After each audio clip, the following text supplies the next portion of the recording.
നമസ്കാരം. മൈ ആസ്ട്രോവിനിന്റെ ഒരു പുതിയൊരു അധ്യായത്തിലേക്ക് ഏവർക്കും സ്വാഗതം. ഒക്ടോബർ 17 സൂര്യൻ കന്നി രാശിയിൽ നിന്ന് തുലാം രാശിയിലേക്കാണ് പ്രവേശിക്കുന്നത്. ഇതിന്റെ ഫലമായിട്ട് ചില രാശിക്കാരിൽ പ്രതീക്ഷിക്കാത്തതും നിക്ഷേപപരവുമായ ഫലങ്ങൾ സംഭവിക്കാനുള്ള സാധ്യത ഉയർന്നു കാണുന്നുണ്ട്. തുലാം രാശിയിലെ സൂര്യന്റെ സംക്രമണം ഈ രാശിയെ ഏറെ ദുർബലമാക്കുന്നുണ്ട്. നവംബർ 16 വരെയാണ് സൂര്യൻ തുലാം രാശിയിലേക്ക് തുടർന്നുകൊണ്ടിരിക്കുന്നത്. അതിന്റെ ഫലമായിട്ട് ചിലർക്ക് അപ്രതീക്ഷിതമായ ദോഷഫലങ്ങൾ അനുഭവപ്പെടുന്നുണ്ട്. തുലാം രാശിയിലെ സൂര്യന്റെ സംക്രമണം ചിലരുടെ ജീവിതത്തിൽ വലിയ മാറ്റങ്ങൾ വരുത്താനുള്ള സാധ്യതയും കാണുന്നുണ്ട്. ബിസിനസ് മേഖലയിലും സാമ്പത്തിക കാര്യങ്ങളിലൊക്കെ ജാഗ്രത പാലിക്കേണ്ട സമയം കൂടിയാണിത്. മാത്രമല്ല, ചെറിയ കാര്യങ്ങളിലും അഭിപ്രായ വ്യത്യാസങ്ങളും പ്രശ്നങ്ങളും നേരിടേണ്ട സാഹചര്യം നിങ്ങൾക്കുണ്ടാകാം.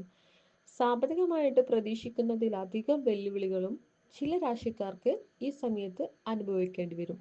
സൂര്യന്റെ ഈ രാശിമാറ്റം ഏത് രാശികളിലൊക്കെയാണ് പ്രതികൂലമായി ബാധിക്കുന്നു എന്നാണ് നമ്മളിന്ന് വിശദമായിട്ട് പരിശോധിക്കാൻ പോകുന്നത്.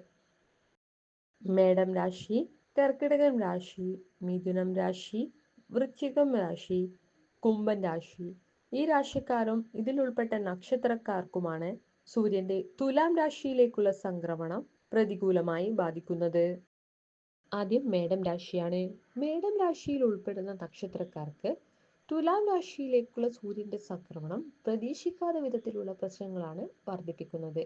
സൂര്യൻ മേടരാശിയുടെ 7ാം ഭാവത്തിലൂടെ കടന്നു പോകുന്നത് ദോഷഫലങ്ങൾ വർദ്ധിപ്പിക്കാൻ നിങ്ങൾക്ക് കാരണമാകുന്നു. ഈ സമയത്ത് ബിസിനസ് വിഷയങ്ങളിൽ കൂടുതൽ ജാഗ്രത പാലിക്കേണ്ടതാണ്. കൂടാതെ ദാമ്പത്യ ജീവിതത്തിൽ ചെറിയ തർക്കങ്ങളും വലിയ പ്രശ്നങ്ങളിലേക്ക് വരാനുള്ള സാധ്യതയും ഇവിടെ കാണുന്നുണ്ട്. ആരോഗ്യത്തിലും ഈ സമയം പ്രത്യേകം ശ്രദ്ധിക്കണം, കാരണം വിവിധ പ്രശ്നങ്ങൾ ഉയരാനുള്ള സാധ്യത ഇവിടെ കാണുന്നുണ്ട്. അടുത്തത് കർക്കിടകം രാശിയാണ്. കർക്കിടകം രാശിയിൽ ഉൾപ്പെട്ട നക്ഷത്രക്കാർക്ക് തുലാം രാശിയിലേക്കുള്ള സൂര്യന്റെ സംക്രമണം ചിലപ്പോൾ പ്രശ്നങ്ങൾ വർദ്ധിപ്പിക്കാനുള്ള സാധ്യതയാണ് ഇവിടെ കാണുന്നത്. കൂടാതെ ഈ സമയത്ത് സൂര്യൻ നിങ്ങളുടെ രാശിയിൽ ദുർബലമായ നിലയിലും കാണുന്നതിനാൽ കുടുംബത്തിൽ അഭിപ്രായ വ്യത്യാസങ്ങൾ ഉണ്ടാകാം. അതിനാൽ നിങ്ങൾ വീട്ടിലെ അന്തരീക്ഷം സമാധാനപരമായിട്ട് നിലനിർത്താൻ പ്രത്യേകം ശ്രദ്ധിക്കുക. സ്വത്ത് സംബന്ധമായ തർക്കങ്ങളും പ്രശ്നങ്ങളും വർദ്ധിക്കാനുള്ള സാധ്യതയും കാണുന്നുണ്ട്. അതിനാൽ സാമ്പത്തിക കാര്യങ്ങളിൽ കൂടുതൽ നിങ്ങൾ ശ്രദ്ധ ചെലുത്തേണ്ട സമയം കൂടിയാണിത്. അടുത്തത് മിഥുനം രാശിയാണ്. മിഥുനം രാശിയിൽ ഉൾപ്പെട്ട നക്ഷത്രക്കാർക്ക് ഇതിന്റെ ഫലമായിട്ട് പ്രണയം, വിദ്യാഭ്യാസം എന്നിവയിലൊക്കെ ചില പ്രശ്നങ്ങൾ ഉയരാനുള്ള സാധ്യതയാണ് കാണുന്നത്. ഈ സമയത്ത് അധിക ജാഗ്രത പാലിക്കേണ്ട സാഹചര്യം കൂടി ഉണ്ടാകുന്നു. കാരണം തെറ്റിദ്ധാരണകൾ വർദ്ധിക്കാനും അതുപോലെ തന്നെ കുടുംബത്തിലെ കലഹത്തിന് കാരണമാകാനും ഒക്കെ ഈ സാഹചര്യത്തിൽ പ്രശ്നവിധിയിൽ കാണുന്നുണ്ട്. അതുപോലെ തന്നെ ആരോഗ്യത്തിലും ഏറെ ശ്രദ്ധ ചെലുത്തേണ്ട ആവശ്യമാണ്. കാരണം നിസ്സാരമായി തോന്നുന്ന പല പ്രശ്നങ്ങളും പെട്ടെന്ന് എളുപ്പം പരിഹരിക്കപ്പെടാൻ കഴിയില്ല. അടുത്തത് വൃശ്ചികം രാശിയാണ്. വൃശ്ചികം രാശിയിൽ ഉൾപ്പെട്ട നക്ഷത്രക്കാർക്ക് തുലാം രാശിയിലെ സൂര്യന്റെ ദുർബലാവസ്ഥ പല വിധത്തിലുള്ള പ്രശ്നങ്ങളുടെ സൂചനയായിട്ട് കാണുന്നു.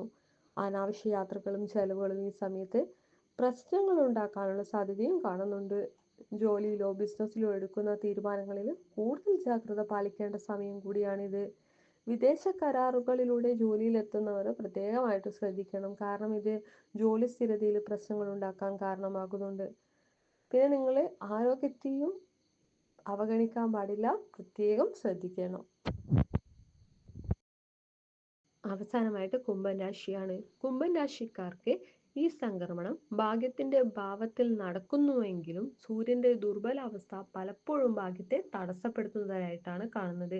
എത്ര കഠിനാധ്വാനം ഉണ്ടായാലും ഫലങ്ങൾ വൈകി വരാനുള്ള സാധ്യത ഉയർന്നു കാണുന്നുണ്ട്. അതുപോലെ തന്നെ മറ്റു രാശിക്കാരുമായി താരതമ്യപ്പെടുത്തുമ്പോൾ ഈ സംക്രമണം നിങ്ങൾക്ക് കുറച്ച് അധികം പ്രയാസമാണ് കൊണ്ടുവരുന്നത്.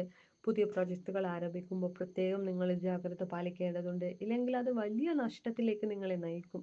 ഗ്രഹങ്ങളുടെ പ്രതികൂല സാന്നിധ്യം ഈ സാഹചര്യങ്ങളെ കൂടുതൽ ശക്തമാക്കുന്നുണ്ട്. അതിനാൽ ഏറ്റവും ശ്രദ്ധ ചെലുത്തേണ്ട ഒരു രാശിക്കാരാണ് കുംഭൻ രാശി. ഇന്നത്തെ വീഡിയോ നിങ്ങൾക്ക് ഉപകാരപ്രദമായെങ്കിൽ ഞങ്ങളുടെ ചാനൽ ഇന്ന് തന്നെ സബ്സ്ക്രൈബ് ചെയ്യുക, മറ്റുള്ളവരിലേക്ക് ഷെയർ ചെയ്യുക. നന്ദി, നമസ്കാരം.